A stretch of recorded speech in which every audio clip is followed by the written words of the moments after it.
What's the creepiest thing you've heard a child say? Story 1. A 9-year-old girl in an art class proudly showed me a clay sculpture she made and asked, "Do you want to keep it?" I replied, "Are you sure? It's beautiful. Don't you want to show it to your parents when you get home?" She looked at me seriously and said, "No, my mom always throws out what I make. And I don't have a dad anymore, so nobody would care." It broke my heart. I promised to keep it forever, and it's still on my windowsill. Story 2.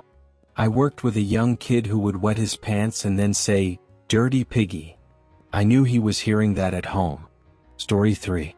I was driving on a dark highway in light rain when my 6-year-old daughter started crying and panicking. I asked what was wrong, and she said, "The accident is going to catch up to us." Needless to say, I freaked out, so I pulled over for a bit until the rain stopped. P.S. There was no accident. Story 4. My youngest son went through a phase where he referred to the time before he was born as, "when I was dead." Story 5.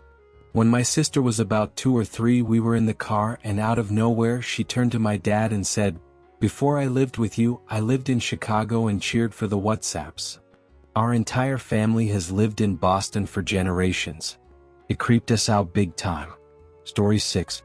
I made a living preparing taxes when a man came into my office with his 5 kids to drop off paperwork. He left them there while he stepped out, saying, "I'll be right back." While he was gone, the kids started telling me details about how their dad hit their mom, and who leaves their kids with a tax preparer during tax season. Story 7. Not a child, but still a minor. I overheard a teenage girl talk about being adopted from a certain country as a young child because her adoptive father was obsessed with that race. Without going into details, she was raised for something very specific, and sadly, I think you can guess what I mean. None of the counselors or child protective services believed her because of her history and diagnoses, but the look in her eyes, the calm and direct way she told me, saying it didn't matter anyway, I don't think she was lying. I heard a lot of tough stories working with teen psychologists, but that one absolutely haunts me. I still think about her years later and pray life has been kinder to her. Story 8. My stepson, at 3 years old, came out of his room terrified and crying, saying there was an old man with a suitcase sitting on his bed. It took us an hour to calm him down. When his dad and I asked questions, he said the man came out of the closet. That closet always gave me the creeps, and he never knew I was scared of it. Even now, at 13, he still remembers it. Story 9. When my son was a baby, there was a room in our house that always felt off to me. He'd look at the closet and start screaming and crying, so I put child safety locks on the closet doors to keep them closed, which seemed to help.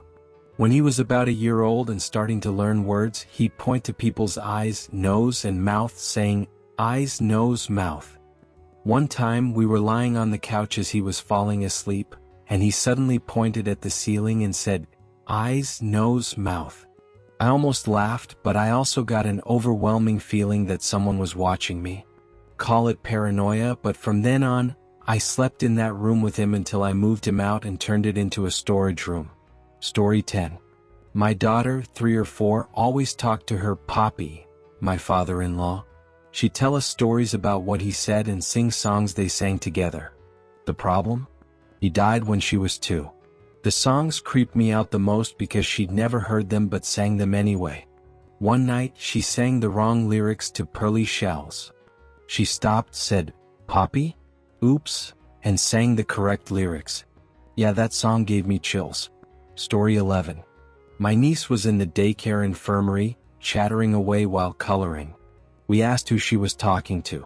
She said, "Stinky Uncle. He's teaching me to draw a bear. My brother, an artist, died before she was born. My kids called him Stinky Uncle, and they drew a series of bears together. He kept the drawings in his portfolio to take to art class to track their progress. Only my kids, my husband, and I knew about this." Story 12.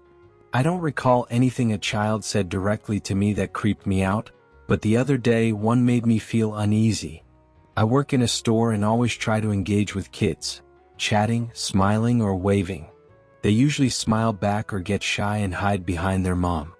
But this 3-year-old girl looked me dead in the eyes with a very adult expression, frowned, and gave me a disapproving gesture. It was kind of unsettling. Like what? What did I do wrong? Story 13. When my daughter was 3 or 4, she'd sometimes ask, "Do you remember when I was your mom and you were the baby?" Story 14. I'm a hospice nurse, and a 4-year-old said something unhinged during a visit for his grandfather's passing. As the funeral home left with the body, the boy came into the room. His dad started explaining and the kid said, "Grandpa died, I know." "Ah, you don't have a dad anymore. You don't need a dad. You can just be my dad." Story 15. My brother died suddenly shortly after my son turned 5. My son would randomly come up to me and say things like, "Guess what? Uncle Frankie's dead," shouting it in my face. It was tough, but I never blamed him. He was 5. Kids are silly. It hurt a lot, but now he's 11 and he's actually very kind and empathetic, so I'm really glad. Story 16. I was babysitting a kid overnight, and about 10 minutes into the night, he looked at me and said, "You know I'm a demon trapped in a 9-year-old's body, right?" Needless to say, when he started playing children's music at 3 a.m., I thought I was done for. Story 17. The young kids on my mom's street were always running wild outside. One day while walking up our driveway, the girl across the street was drowning her doll in a kiddie pool. I asked what the hell she was doing and she said, "This is what happens to bad babies." I was also babysitting another girl on that street, showed her our juicer and asked if she wanted juice. She said she wanted to put a human in it and drink bone juice. Damn cornfield kids. Story 18. During a family gathering, one of my young cousins, about 5, came up to tell us, "Someone's high." When we looked where she pointed, we saw a woman in her 50s, clearly under the influence, staggering across a baseball field. The police showed up and arrested her. Story 19. My son, about 4, was playing with his toys when I got an anonymous call. I ignored it. A minute later, the phone rang again with another anonymous number. My son, without looking up, said, "It's Daddy calling." I stared at him, but he didn't even glance up. I answered, and to my surprise, it was my husband. His car had a flat tire on the way to work, and his phone died, so he was calling from a nearby business for help. If my son hadn't said that, my husband would have been stranded since the company wouldn't have let him call again. We joke about it now, but it's still a moment I can't explain. Story 20. I worked at a Pizza Hut when a mom came in with her son and some friends, all about 12 years old. While cleaning a nearby table, I overheard one of the friends say, "I kill animals." The mom asked, "Does your dad take you hunting?" The kid replied, "No, I find cats in the neighborhood, take them to my backyard and hurt them." I looked at the mom, a bit concerned, and she told him, You shouldn't do that and you shouldn't be proud of talking about it." It was pretty unsettling, especially how calmly and remorselessly he said it. Story 21. My son only said a few words until he was almost 3. When he finally started talking, he'd tell me every day about Alex and all the time they spent together. We'd never spent time with an Alex, and it didn't seem like a character from the TV shows he watched, so I have no idea where he got the name. One day he saw a 6-year-old boy in a restaurant and ran to him shouting, "Alex! Alex!" This went on for about 6 months, but now he doesn't remember anything about Alex. Story 22. A 10-year-old boy told me he wanted to die and had a plan to do it. I don't understand why the hospital thought mixing the child and teen psych wards for a few hours would be good for anyone. Story 23. My mom claims that when I was a young kid, I'd get a glassy look in my eyes and say in a monotone, "I hated my other dad. He hurt my legs." Story 24. My nephew, for at the time, was sleeping in his room. He got up, came to me in the living room and said, "If we go to the park tomorrow, we'll never come back, so we better not go, okay?" He stood there, staring at me until I agreed we wouldn't go to the park the next day. Then he went back to bed like nothing happened. The weirdest part? About 5 minutes before he came in, I texted my sister saying we might take him to the new skate park the next day. We didn't go. Story 25. I live in a low-income neighborhood and have watched a lot of kids grow up over the years. Some didn't have much supervision, so I kept an eye on them, not letting them in my house, and my kids weren't close to them, but the neighborhood kids played together. I was always outside with my kids, giving everyone popsicles, water, watermelon, any summer snack. I once stopped a kid, Jacob, from getting hit by another kid with a bat. I knew Jacob's cry because his mom barely cared on a good day. One day, Jacob was nearby and suddenly said in a panic, "I killed a kid when we lived in Louisville, a big city about 100 miles away." I sent the other kids away and asked if he was serious. He looked scared and urgently said, "I'm sorry, I didn't mean to." I asked if his mom knew and he said yes. He was about 7 and clearly had issues. Maybe he was lying, I hope so, but with his problems I thought he needed comfort, so I hugged him and told him to go play. He seemed okay after. They moved soon after, and while I often think of him, I don't know what happened to him. He'd be about 23 now.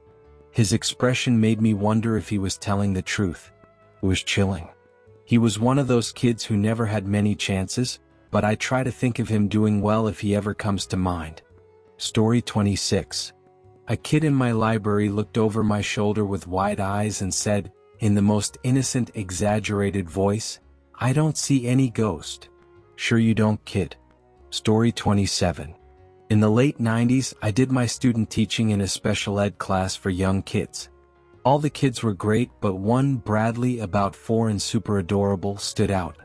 One day, his mom told us he'd woken her up standing by her bed with a knife, saying, "They told me to, Mommy." A few days later, we were in a circle in class when Bradley, who'd been sitting on my lap sucking his thumb, got up and walked straight to the back of the room. He stood there quietly, staring at the wall, nodding. A minute later, he came back, sat on my lap, and said, "Sorry, they needed to talk to me." He popped his thumb back in his mouth and rested his head on my chest, where I'm sure he could hear my heart pounding. I still think about that little guy.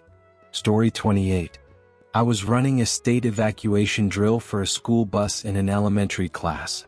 Kids raised their hands to answer questions. I called on one and said, "What's your question, buddy?" The kid stood up in the aisle, no taller than the seat, and boldly said, "If we die, we die." I immediately responded that would never happen on my bus. I'd carry 10 kids out if I had to. I'm still shocked by how confidently he said it. Story 29. My 4-year-old told me his best friend was a zombie who lived in the walls. A few years later, he was coughing too loudly and said, "Can you die a little quieter?" Story 30. When my son was about 5, he loved music, especially Bob Dylan. Back then, his big hit was a song I'll call Sorry, assumed placeholder. We were driving and it came on the radio. I asked, "Son, why do you think he's sorry?" He said, "I don't know. Sounds like he had a fight with his girlfriend." I said, "No, I think he's just sorry they argued." He replied, "No, I'm pretty sure he hit her with a stick." Less creepy but still weird. While driving, he told me that when he grows up, he's going to change his name to Stephen Baldwin. What the hell? He had no idea who Stephen Baldwin was, Alec Baldwin's less famous brother for those who don't know, and it was very different from his name. Oddly, I'm adopted, and over a decade later I found my birth mom. Guess her last name? Baldwin.